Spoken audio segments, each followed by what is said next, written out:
Básicamente eso. ¿Por qué? Porque se da una reducción dramática entre, obviamente, lo que yo debo ingerir en el volumen calórico y tiene que ver con esto, tiene que ver con no consumir básicamente carbohidratos. ¿Por qué? Porque el mayor porcentaje de composición de este plan de alimentación en cuanto a su fórmula dietética es básicamente grasa. Estamos hablando alrededor de un 60, un 70% de grasas versus obviamente lo demás distribuido entre la cantidad de proteínas y de carbohidratos. Entonces, la reducción dramática de esa ingesta calórica y la reducción dramática probablemente de ese volumen de carbohidrato hace que el cuerpo se adapte desde el punto de vista hormonal. Recordemos que el carbohidrato es el elemento en esencia que nos brinda la cantidad de energía que el cuerpo requiere. Alrededor del 50 al 70% para algunos de nosotros, entre 50 y 60 solamente para algunos casos, ya lo hemos dicho en otras oportunidades, alrededor del 40-45, pero más o menos entre el 50 y el 60%. Entonces, ¿qué es lo que ocurre? ¿Qué es la cetosis? La cetosis es la producción de cuerpos cetónicos que son los derivados del metabolismo de las grasas. No me voy a extender desde el punto de vista bioquímico en esto. Ante una reducción dramática de ese volumen de carbohidratos o de esa ingesta calórica a base de carbohidratos, el cuerpo tiene que hacer una adaptación hormonal. Recordemos que el cerebro necesita más de 3 días para tratar de dejar de consumir carbohidratos, porque consume alrededor de entre 80 y 120 gramos al día. Al tercer día, cuando ya no tiene más carbohidratos, envía una señal para, evidentemente, producir grasa como método de sustitución de energía.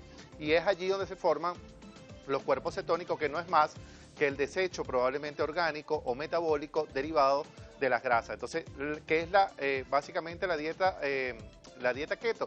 Es una dieta cetogénica porque produce cuerpos cetónicos. Los cuerpos cetónicos, repito, son derivados de las grasas, del metabolismo de las grasas. Ante una reducción dramática de la ingesta de carbohidratos, tiene que ver con esto. Tiene que ver con que, de alguna manera, el cuerpo tiene que tratar de sustituir sus requerimientos de energía o su volumen de energía para poder sostener sus funciones vitales, y es allí cuando deriva básicamente en estos cuerpos cetónicos. En la siguiente lámina vamos a ver cómo en un momento dado yo puedo, obviamente, tratar de entender lo que mucho se dice. ¿Y qué es lo que se dice de la dieta keto? Que es buena para adelgazar. Ahora, ¿baja muy rápido? Sí, definitivamente. Si yo no tengo el control de mi ingesta de carbohidratos o si simplemente yo dejo de consumirlos, voy a depletar la musculatura, y eso lo vamos a ver en detalle más adelante. Pero de las cosas que ofrece, esta es una de ellas, el bajar muy rápido.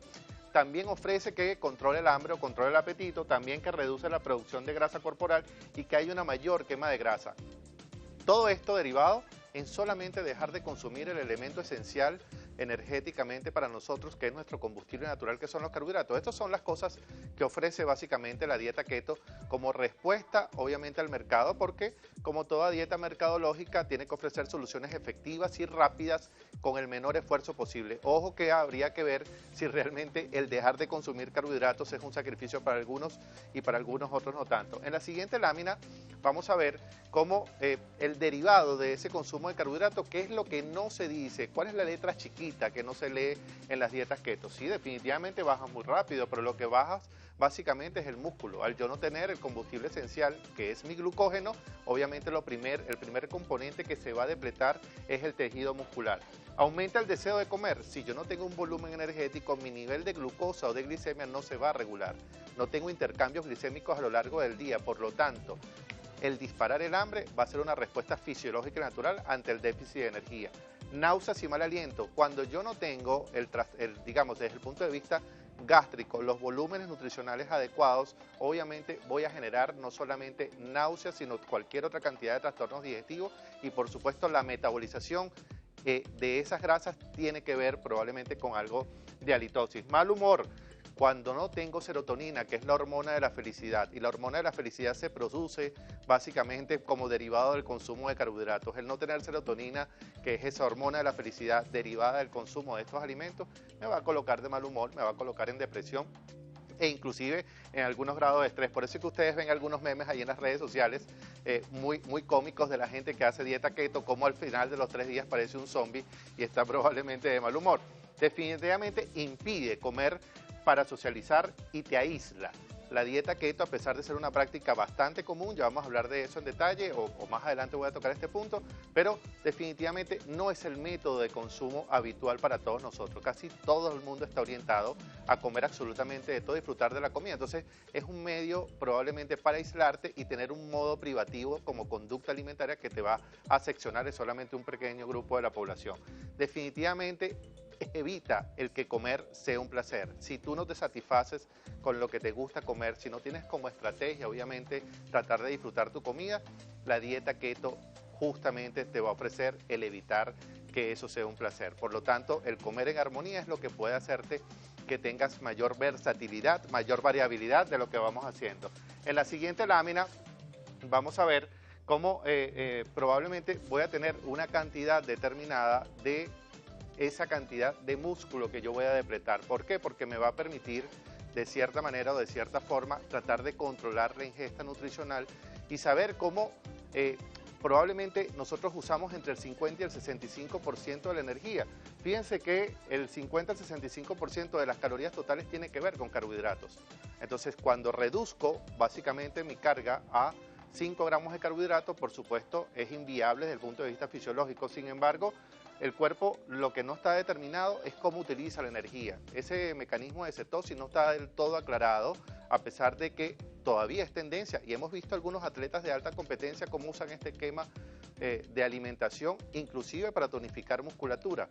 Tendrán estrategias de marcaje nutricional alrededor de un consumo de proteínas que lo lleve a hiperfunción renal probablemente, o que simplemente tengan mecanismos de entrenamiento muy avanzados que les permita sostenerse con este requerimiento. Y son pequeñas disciplinas deportivas donde el consumo de glucógeno probablemente sea menor. Definitivamente puedes perder peso, sí, sin duda. El detalle es que tú aclares, de acuerdo a tus metas nutricionales, a tu composición corporal, cuál es el peso que deseas perder.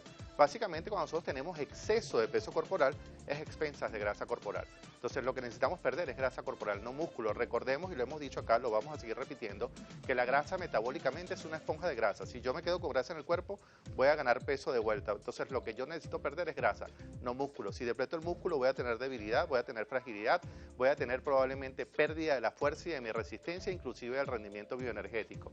Y por lo tanto, lo que les decía, que va a afectar básicamente toda tu capacidad de motricidad, tu capacidad mecánica, porque es tiene un efecto debilitante en el organismo.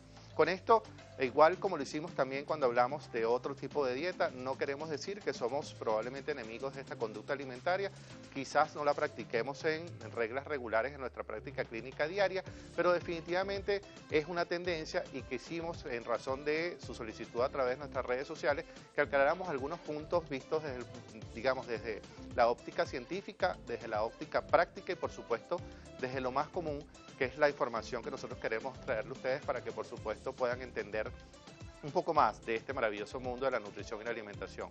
Recuerden que pueden seguirme a través de mis redes sociales, @Domingo